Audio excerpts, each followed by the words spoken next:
Hello guys.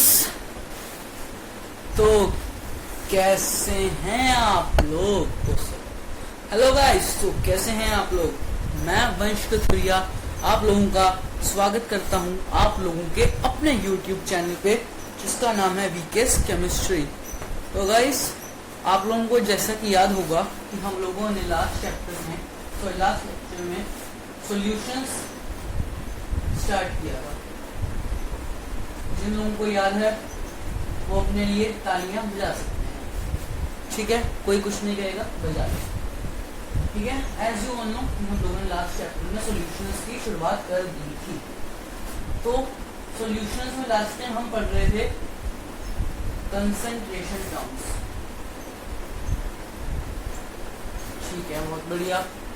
Last time हम पढ़ रहे थे कंसंट्रेशन टर्म्स। ठीक है जी, कंसंट्रेशन टर्म्स हम पढ़ रहे थे। कंसंट्रेशन टर्म्स में हमने काफ़ी कुछ पढ़ लिया था, मोलैरिटी, मोल फ्रैक्शन। ठीक है, तो एक बात और बता दूं, जैसे लास्ट टाइम हम लोग मोल फ्रैक्शन पढ़ रहे थे कंसंट्रेशन टर्म्स में, वैसी एक फ्रैक्शन रह गई थी, वो मैं आपको बताना चाहूँगा। वो थी मास।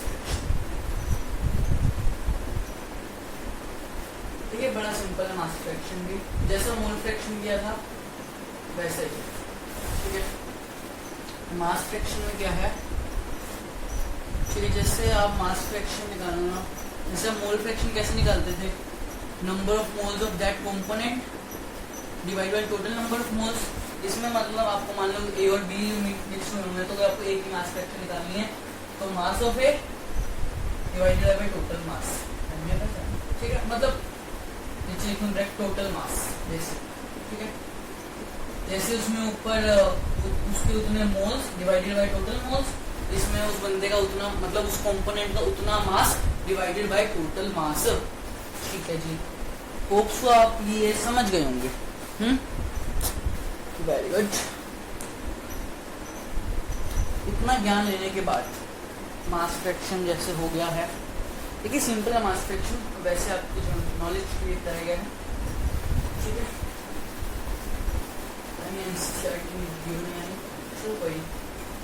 ठीक है, अब एक टॉपिक, अब एक ऐसा टॉपिक जिसको करके आप लोगों को एक बार लगेगा आए है मजा ही आ गया, मतलब क्या ही बताऊं, मजा आ गया। नॉर्मैलिटी, ये शायद ही आप लोगों ने प्लस वन में किया हो, मैंने देखा है कि वहाँ पर नहीं करवाते। ठीक है, शायद आप लोगों की प्लस टू की एनसीईआरटी में शायद नहीं है, क्या मैं चेक करके बताऊँगा नॉर्मैलिटी क्या है। आप लोग भी चेक कर लीजिएगा है क्या नहीं प्लस टू की एनसीईआरटी में, मेरे अकॉर्डिंग नहीं है। ठीक है, नॉर्मैलिटी क्या है? देखिए, जैसा कि आप लोग पढ़ते थे मोलैरिटी, मोलैरिटी क्या होता था? Number of moles in 1 litre solution. ये है number of gram equivalent per litre solution. ठीक है, अब सर ये ग्राम इक्विवेलेंट क्या होता है? बताऊंगा भाई, बताऊंगा, रुको जरा, सब्र करो। जैसे हम मोलैरिटी में क्या लिखते थे, सॉरी, मोलैरिटी में लिखते थे number of moles divided by volume of solution. इसमें नॉर्मैलिटी में लिखना,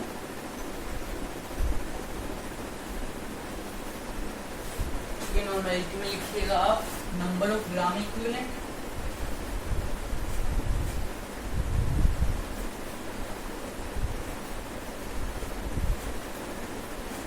divided by volume of solution litre, वही है। ठीक है, सेम।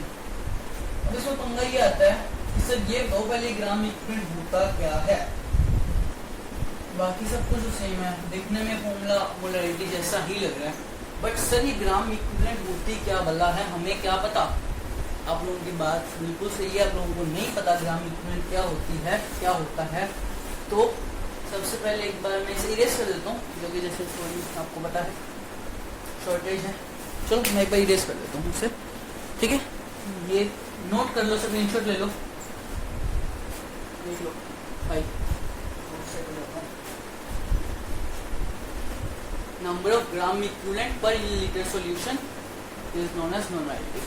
ठीक है जी, क्या दिक्कत है?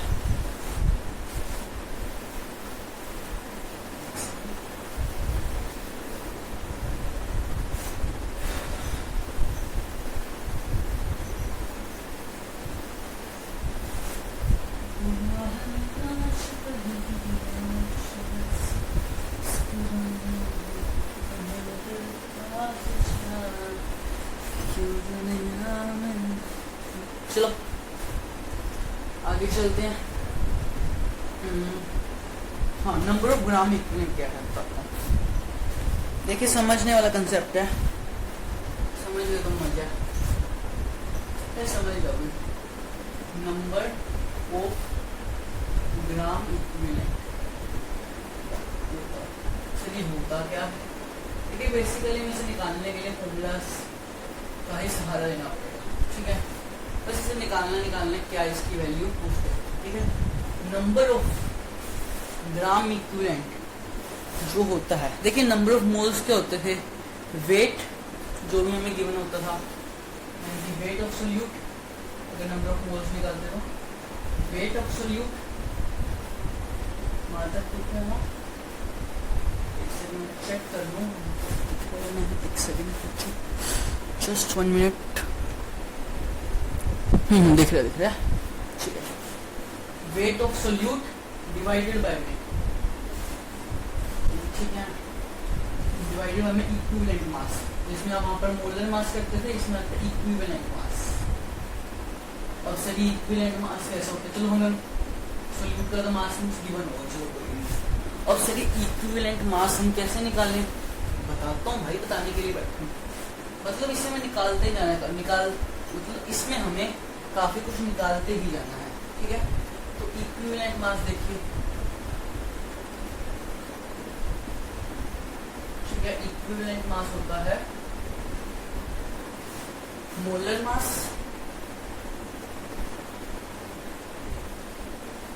डिवाइडेड बाय में एन फैक्टर। एन फैक्टर बोल देते हैं, या इस एन फैक्टर को ही हम लोग, इस एन फैक्टर को ही हम वैलेंसी फैक्टर भी बोल देते हैं। ठीक है, वैलेंसी फैक्टर। ठीक है, इस इक्विवेलेंट मास का फॉर्मूला होता है मोलर मास जो भी है हमारे पास डिवाइडेड बाय में उसका एन फैक्टर। अब ये एन फैक्टर कैसे निकाला जाता है जी, बताते हैं जी। एसिड्स में कैसे निकाल सकते हैं, ठीक है, ये बेसिकली मैथमेटिकल ही है। ठीक है, आप लोगों को न्यूमेरिकल करने में हेल्प करेगा। ठीक है, अब बात आती है एन फैक्टर क्या बनाना है, कैसे निकालें। चलो इन पर निकालने की कोशिश करता हूँ मैं।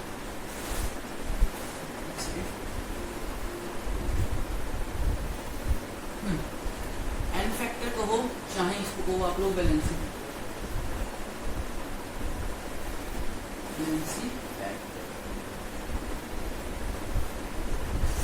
गाइस बैलेंसी फैक्टर क्या है, जिन लोगों को नहीं पता उनका मैं क्या करूँ, खैर कहीं को नहीं पता। बैलेंसी फैक्टर क्या है मैं आपको कैसे निकालते हैं। सबसे पहले इसे निकालने का फॉर्मूला बताता हूँ। एसिड्स के लिए number of ionisable H positive ions, मतलब किसी एसिड के अंदर से कितने हम H पॉजिटिव निकाल सकते हैं, वही है हमारा वैलेंसी फैक्टर। ठीक है सर, बहुत अच्छा आपने मैं बताया। जैसे कि अगर इसका आंसर मुझे खुद ही बता देंगे, H2SO4 इसके अंदर कितने H हैं, आप इससे कितने H निकाल सकते हैं। सर कहेंगे, बच्चे कहेंगे साफ साफ सर दिख रहा है 2 हम H निकाल सकते हैं, तो H2SO4 का एन फैक्टर हो गया 2। यहाँ पर देखो H2SO4 का एन फैक्टर हो गया हमारे पास 2। ठीक है जी, बहुत बढ़िया। ठीक है, ऐसे आप मुझे और किसी का भी एन फैक्टर बताइए एक बार यार, वो इरेज करना है। वो आपने नोट कर लिया ना, नंबर ऑफ ग्राम इक्विवेलेंट वाला है ना, एक बार उसे इरेज कर रहा हूँ। ठीक है, आप लोगों को याद तो हो ही गया होगा, बच्चे बड़े इंटेलिजेंट है। नहीं तो नोट कर लिया, स्क्रीनशॉट ले लो। ले लिया होगा।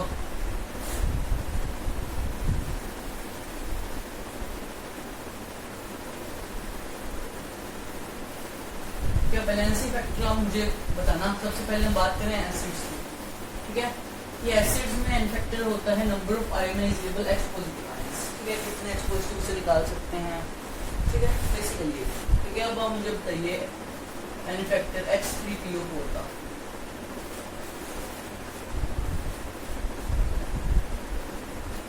आप लोगों को दिख रहा है इसके में 3 H हैं, तो एन फैक्टर भी हो गया 3 है, बिल्कुल सही। चलो एक क्वेश्चन और, ठीक है। H3PO3, तो इसको आप बता दो H3PO3। तो आप कहेंगे सर क्या मजाक कर रहे हैं, इसका भी एन फैक्टर 3 H है। नहीं, मैंने क्या बोला था, number of ionisable H positive ions, मतलब उसके अंदर से हम कितने H पॉजिटिव निकाल सकते हैं।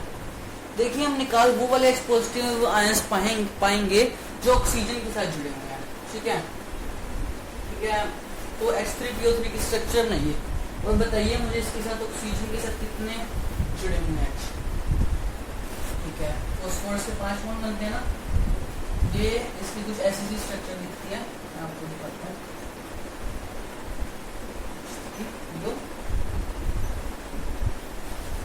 तो ऑक्सीजन के साथ 2 हाइड्रोजन है, तो इसका इम्पैक्टर है 2, या अक्सर ही पूछ लेते हैं। H3PO3 का बताइए, ऐसे ही एक और पूछते हैं H3PO2 का, मतलब सीधा ही H देखकर मत कर देना, थोड़ा स्ट्रक्चर पता हो तो बना लेना, बाकी नॉर्मली इसका पूछते हैं आपको बताएगा, ठीक है। इसका स्ट्रक्चर बनेगा E O H, सही बनाएगा, सही है। 2, हाँ, 1 2 3 4 5, सही है, सही है। H3PO2, देखो इसमें ऑक्सीजन के साथ सिर्फ एक H जुड़ा हुआ है, तो H3PO2 का इम्पैक्टर है 1, दिख रहा है क्या, मैं आगे आ जाऊंगा, देख लो। H3PO4 का इम्पैक्टर है 3, H3PO4 कहाँ 3, H3PO3 का इम्पैक्टर है 2 और H3PO2 का इम्पैक्टर है 1। इसके बेसिस पर अक्सर सवाल पूछ लेते हैं, मतलब H3PO4 और H3PO3 थोड़ा फेमस टाइप में तो बता दिया, ठीक है सर। आपने हमें एसिड्स के बारे में तो ज्ञान दे दिया, बिल्कुल दे दिया, ठीक है। वैसे ही आपसे एक और सवाल पूछूं तो एक और का बता दीजिए।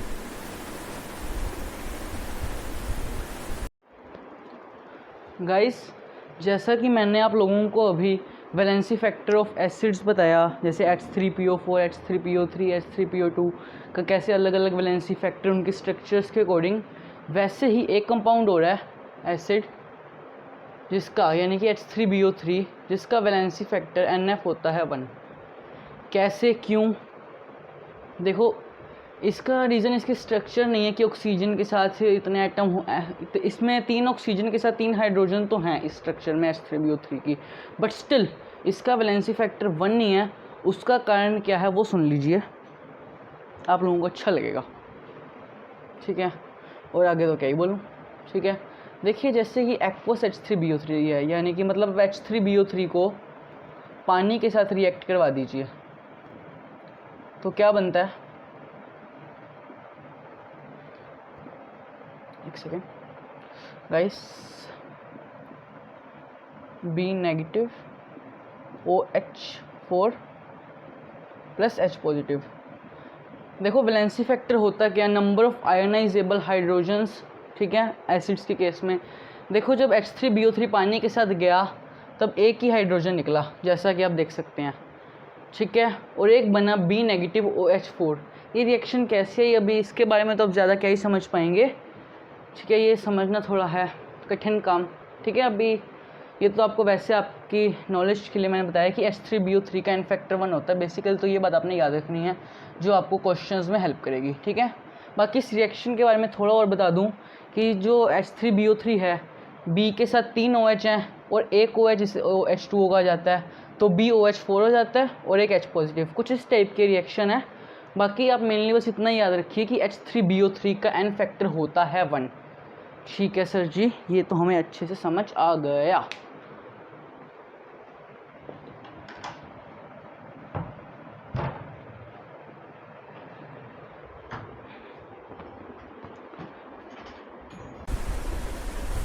बेसिस के लिए एन फैक्टर मतलब जितने एसिड्स के अंदर हम H पॉजिटिव आयंस देख रहे थे, बेसिस के अंदर OH नेगेटिव देखेंगे। बहुत सिंपल है। Number of ionisable OH negative या तो बोलो, ठीक है। जैसे कि जैसे कोई भी मेटल ले लें, ठीक है, उसके एक OH लगा है तो उसका एन फैक्टर 1 हो गया, ठीक है। अगर 2 हैं तो उसका एन फैक्टर कोई भी मेटल हो गया उसके हिसाब से, ठीक है, कोई भी मेटल ले लो, ठीक है। जैसे कि आपको पता है AlOH का इस बनता है तो उसका एन फैक्टर 3 हो गया, सिंपल, कोई भी मेटल की जगह, ठीक है। बेसिस का एक सिंपल फंडा है। और जैसे हमारे सॉल्ट्स जो होते हैं, ठीक है, वो एसिड्स के अंदर एक दो एक्सेप्शनल टाइप से मतलब थोड़ी देखने में अजीब सी चीज दिखती है। तो सॉल्ट्स के अंदर मतलब जितना पॉजिटिव और पॉजिटिव या नेगेटिव चार्ज जितना है उतना उसका इफेक्ट होता है। जैसे NaCl, Na के ऊपर एक और Cl के ऊपर भी एक, मतलब दोनों के ऊपर चार्ज तो 1 ही है ना, मतलब जितना पॉजिटिव या फिर उतना ही नेगेटिव। अगर सेम है तो ये जब सेम है, जितना पॉजिटिव उतना ही नेगेटिव। जैसे अब सोल्ट्स में सेम चार्ज, पॉजिटिव के ऊपर भी उतना, कैटायन के ऊपर एनायन के ऊपर भी, तो इसका इफेक्ट हो गया 1। ठीक है जी, आया है नहीं समझ में। और CaCl लूँ मैं अगर तो Ca के ऊपर 2 पॉजिटिव आएगा, इसके ऊपर नेगेटिव, पर 2 एनायंस है तो चार्ज से 2 बन जाएगा, तो इसका इफेक्ट हो गया। मतलब जितना टोटल पॉजिटिव और टोटल नेगेटिव चार्ज सोल्ट्स का एन फैक्टर रिप्रेजेंट करता है। ठीक है, बहुत बढ़िया।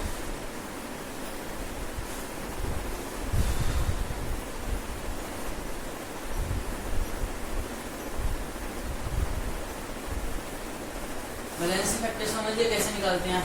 अब जो हम बेसिकली पढ़ रहे थे नॉर्मैलिटी, उसका जो भी नाम मैंने आपको ज्ञान बांटा तो सब कुछ एक बार मैं थोड़ा लिख देता हूँ। नॉर्मैलिटी क्या होता है, फॉर्मूलास आपके लिए फॉर्मूला या कुछ बना देता हूँ, ठीक है। तो उसमें नॉर्मैलिटी क्या होता है, सर नॉर्मैलिटी होता क्या है, तो सुनो। नॉर्मैलिटी होता है number of gram equivalent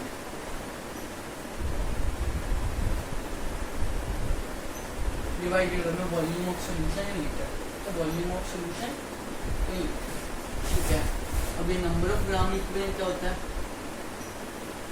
number of gram equivalent number, ये होता है वेट और जो भी दिया होगा मैं सॉल्यूशन या, ठीक है, ऐसा लिखता हूँ अगर मैं तो, ठीक है, डिवाइडेड बाय इक्विवेलेंट मास।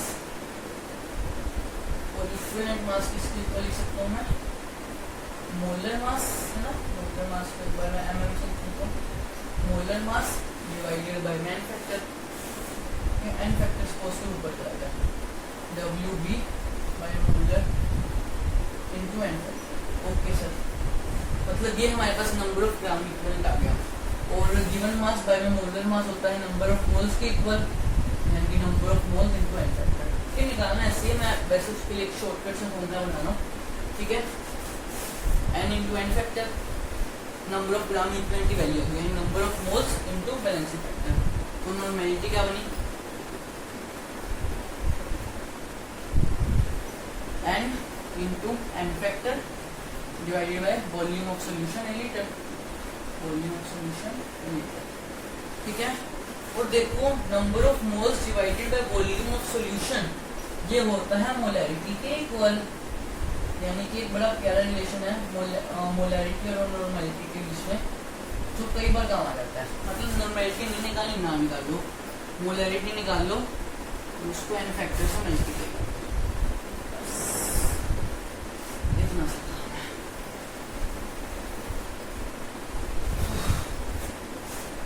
ठीक है जी, ये एक रिलेशन है दो कंसेंट्रेशन टर्म्स के बीच का, एक तरह से रिलेशन आ गया। Normality is equal to molarity into n factor. Okay, बहुत बढ़िया हो गया जी।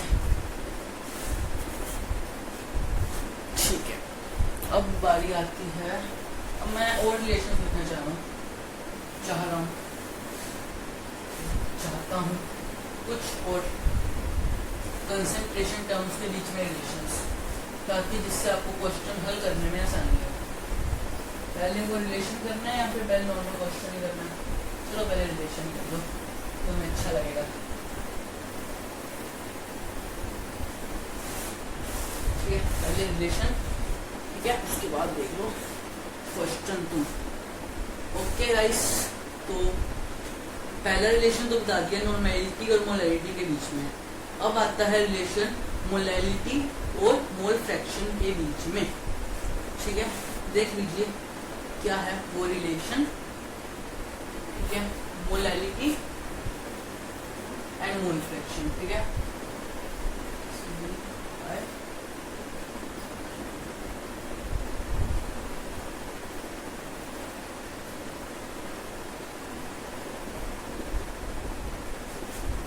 ये रिलेशन है, याद रखो। इसमें स्मॉल m क्या है, तुम्हारा मोलैरिटी। ये रिलेशन ना बस में काम आएंगे क्वेश्चन सोल्व करने में। कैसा क्वेश्चन, क्यों क्वेश्चन क्या हुआ?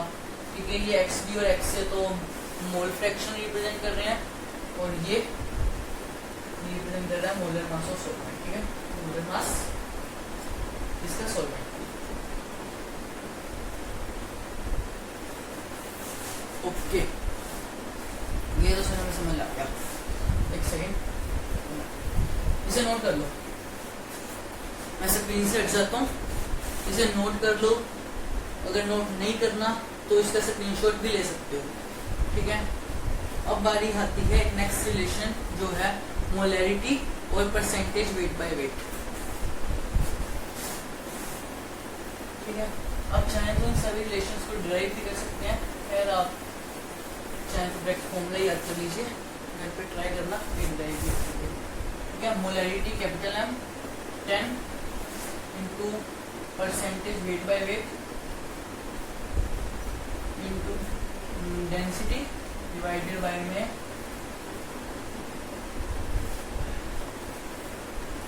मोलिकुलर वेट ऑफ सॉल्यूट, है ना? हाँ, मोलिकुलर वेट ऑफ सॉल्यूट। ये फॉर्मूला भी आप लोग नोट कर लीजिए या स्क्रीनशॉट ले लीजिए। ठीक है, मोलैरिटी होता है 10 into percentage weight by weight. ठीक है, ये 10 into percentage weight by weight, और ये जो D है वो रिप्रेजेंट कर रहा है डेंसिटी, और नीचे है मोलिकुलर वेट ऑफ B। ठीक है, अब एक और रिलेशन जो कि बड़ा इंपॉर्टेंट है, मैं आप लोगों को बताना चाहता हूँ। पहले इसको नोट कर लिया ना, नोट कर लिया, स्क्रीनशॉट ले लिया, जो करना है कर लिया। ठीक है, थोड़ा सा अटपटा सा रिलेशन है, देख लीजिए। मोलैरिटी और मोलैरिटी के बीच में देखिए क्या है वो रिलेशन, मोलैरिटी और मोलैरिटी। सच्ची बताऊं क्या, रिलेशन याद करना बहुत टिपिकल सा काम लगता है मुझे अब तक। फिर आप लोग तो इंटेलिजेंट होना। 1+1 इनको क्या है रिलेशन मोलैरिटी और मोलैरिटी के बीच का? सबसे टफ रिलेशन ये लगता है याद रखना। 1+m नहीं, गलत लिखते हैं पूछना।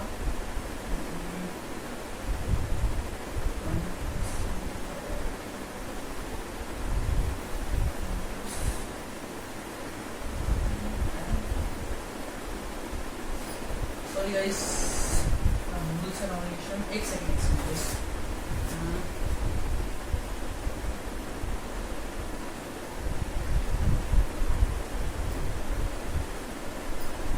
गाइस, एक सेकंड, वेट, एक सेकंड मैं इन्फॉर्म कर दूं। सॉरी, ऐसा नहीं है, sorry guys, really very sorry. ये रिलेशन थोड़ा ऐसा ठीक है, आप लोग इन्हें ड्राइव कर लीजिएगा, आप लोगों को याद हो जाएगा। ये रिलेशन कुछ ऐसा, ठीक है, 1 plus m into molecular weight,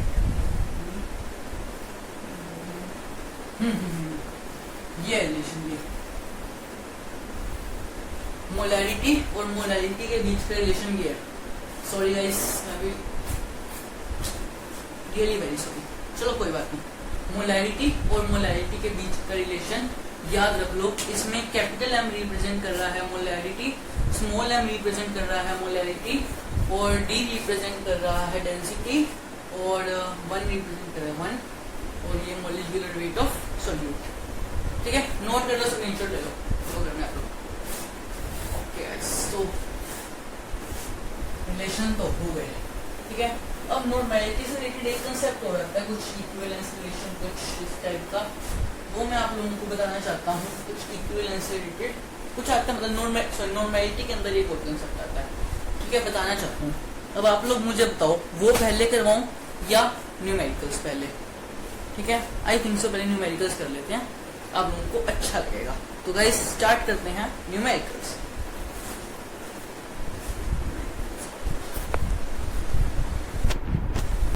तो गाइस अब आप लोगों के सामने हाजिर है न्यूमेरिकल। देख लीजिए न्यूमेरिकल। डेंसिटी इन ग्राम पर ml of 3.6 molar H2SO4 solution, that is 29% H2SO4 by mass will be।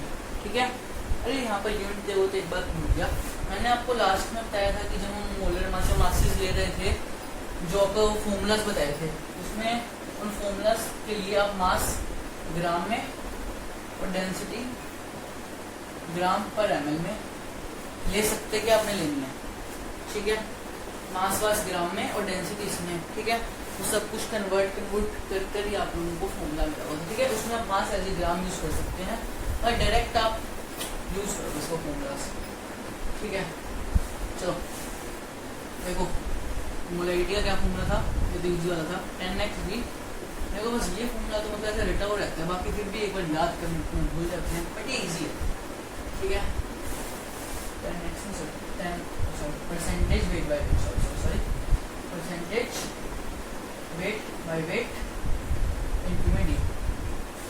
ठीक है, परसेंटेज वेट बाय वेट कितनी गिवन है अपने को 29, और मोलैरिटी गिवन है 3.6, इसमें तो यही फॉर्मूला लगेगा, और डेंसिटी ये रही।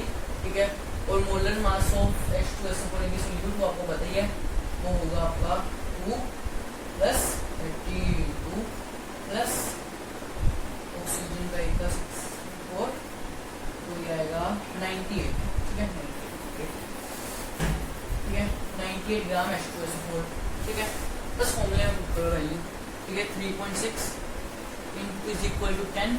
अब परसेंटेज वेट बाय वेट को 29/100 मतलब लिखना ना, बस इसमें परसेंटेज वेट बाय वेट की आपको सीधा वैल्यू लिखनी है 29 इंटू डेंसिटी को डी से रिप्रेजेंट कर रखा है, और इसका भी निकाला है 98।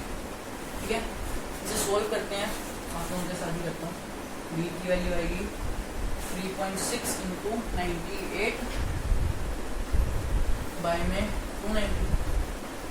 ओके, ठीक है, तो गाइस इसे सोल्व करिए और मुझे बताइए इसका आंसर क्या आएगा। ठीक है, क्या मेरे पास सोल्व किया हुआ है, तो इसका आंसर अप्रोक्सीमेटली आएगा 1.22 ग्राम पर ml। ठीक है, आप कैलकुलेट कर लीजिएगा, मैंने आप लोगों का समय बचाने के लिए डायरेक्ट आंसर लिखा है। ठीक है, 1.22 ग्राम पर ml। ओके गाइस, ये तो क्वेश्चन था बड़ा इजी तो होना ही है, सीधा सीधा फॉर्मूला लगाया। बट अगर मान लो मुझे फॉर्मूला और रिलेशन ना पता होते, तो क्या मैं ये नहीं कर सकता? जिन लोगों को नहीं पता, क्या वो नहीं कर सकते? बिल्कुल कर सकते हैं। मैं बताता हूँ कैसे कर सकते हैं। देखो सॉरी,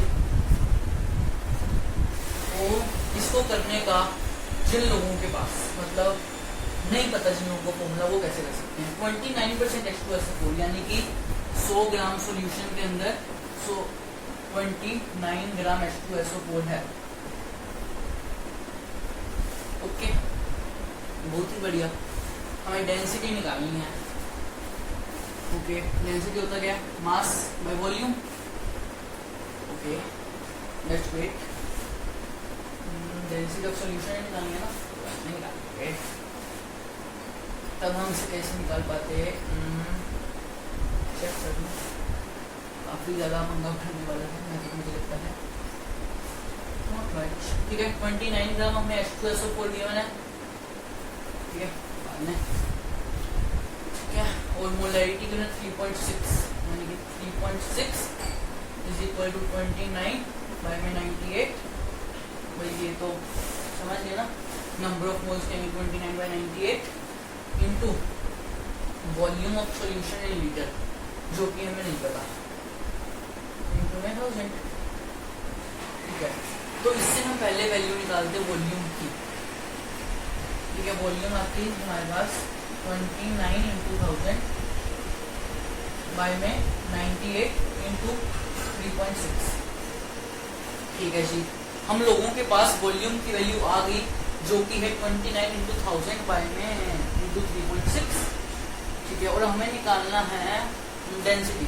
डेंसिटी होता है मास बाय वॉल्यूम। ठीक है, सॉल्यूशन की निकालना है, वॉल्यूम ऑफ सॉल्यूशन आई है।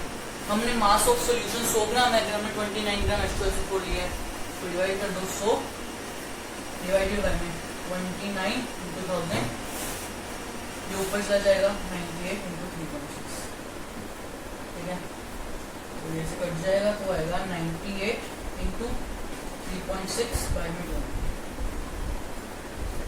ठीक है, और आप लोगों को अगर याद होगा तो पहले भी हमारे कुछ ऐसा सही आया था। ठीक है, जिसकी वैल्यू आई थी अप्रोक्सीमेटली 1.2। ठीक है, देखिए बात है कि हम निकाल हम ऐसे भी लेंगे, but that method is very lengthy, very lengthy, very lengthy. ठीक है, मतलब ये फॉर्मूला लगाना सीख गए हैं बेसिकली, जैसे मैं 2 न्यूमेरिकल क्लास में भी रहे थे। ठीक है, एक हफ्ते आपके लिए ना न्यूमेरिकल से एक स्पेशल क्लास लूँगा। ठीक है, क्योंकि एक क्लास का कैसे टाइम काफ़ी बड़ा हो जाता है, अभी मेरे लगता है क्लास काफ़ी लंबी बन चुकी है। ठीक है,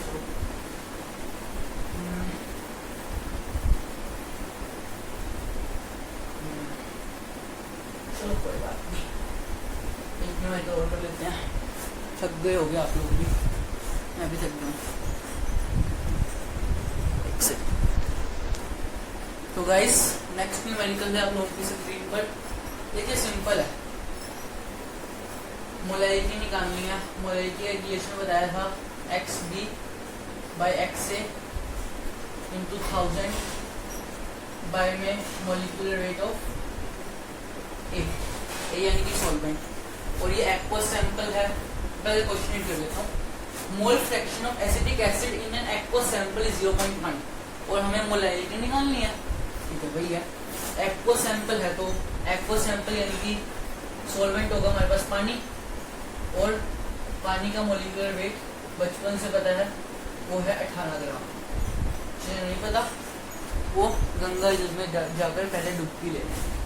ठीक है, और हमें एक्वस सैंपल एसिटिक एसिड जो हमारा सोल्यूट है उसके नंबर ऑफ मोल्स गिवन है 0, मतलब मोल फ्रैक्शन गिवन है 0.1।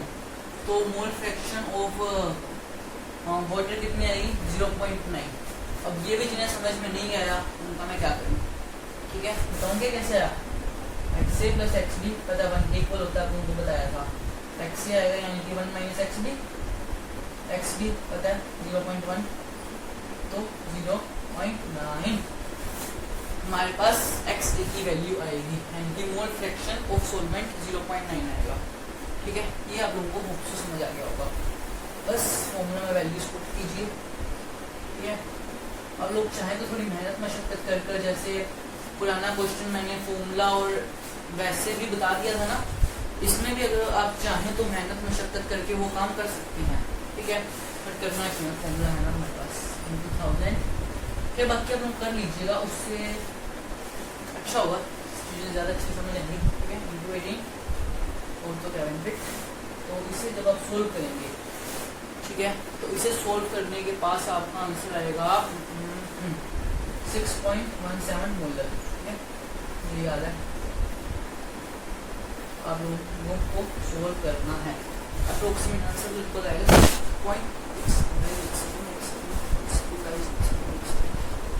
6.6 इसका अप्रोक्सीमेट आंसर आएगा 6.17 वोल्ट। ओके, तो मोलैरिटी भी आ गई। ठीक है गाइस, तो फिर लेक्चर मुझे लग रहा है अभी भी काफ़ी लंबा हो गया है। ठीक है, न्यूमेरिकल्स और भी करने हैं, नॉर्मैलिटी से रिलेटेड और भी बातें करनी हैं। ठीक है, तो इसके ऊपर मैं एक लेक्चर और लूँगा जिसमें सिर्फ कंसंट्रेशन टर्म्स के ऊपर, जिसमें मैं नॉर्मैलिटी से रिलेटेड और बातें करूँगा और न्यूमेरिकल्स करूँगा। ठीक है, आप लोग चाहें तो न्यूमेरिकल्स के लिए एक चौथी क्लास भी हम कंसंट्रेशन टर्म्स के लिए ले लेंगे। ठीक है, जैसे अभी 40 न्यूमेरिकल्स में जब आप आए आप लोग और भी कीजिए। ठीक है, न्यूमेरिकल्स के अंदर डाउट हो तो मुझसे पूछ लीजिए। ठीक है, और बाकी और न्यूमेरिकल प्रैक्टिस चाहिए हो तो बता दीजिएगा कमेंट बॉक्स में जैसे भी। और हाँ, और प्रैक्टिस के लिए आप लोग मेरा टेलीग्राम ग्रुप ज्वाइन कर लीजिएगा, मैंने बनाया हुआ है वीकेस्ट केमिस्ट्री के नाम से ही है, टेलीग्राम पे हूँ मैं। ठीक है, ये भी ज्वाइन कर लीजिएगा। मेरा टेलीग्राम चैनल है, ग्रुप में बेसिकली चैनल है। ठीक है, वीकेस्ट केमिस्ट्री के नाम से ही है, तो ज्वाइन कर लीजिएगा। इसका लिंक आपको अबाउट सेक्शन में मिल ही जाएगा, और आप चाहें तो मैं इस वीडियो के डिस्क्रिप्शन में भी उसका लिंक दे दूंगा, और एक और सरप्राइज कमेंट बॉक्स में भी दे दूंगा। ठीक है, तो चलिए गाइस, आप लोगों ने इतनी देर मुझे सुना उसके लिए एक बड़ा सा थैंक यू बनता है। Thank you. तो भाई बोर्ड पे मेरी राइटिंग थोड़ी ऐसी वैसी लग रही हो तो यार माफ कर दो बच्चों, ऐसे काम करो मिलते हैं। चलो कोई, आप लोगों को समझ आना चाहिए, कोई कमी पेश नहीं बताइए। तो थैंक यू गाइस मुझे सुनने के लिए। तब तक के लिए बस जो करना है कीजिए, मज़े कीजिए और थोड़ा बहुत पढ़ लीजिए और न्यूमेरिकल्स कीजिए।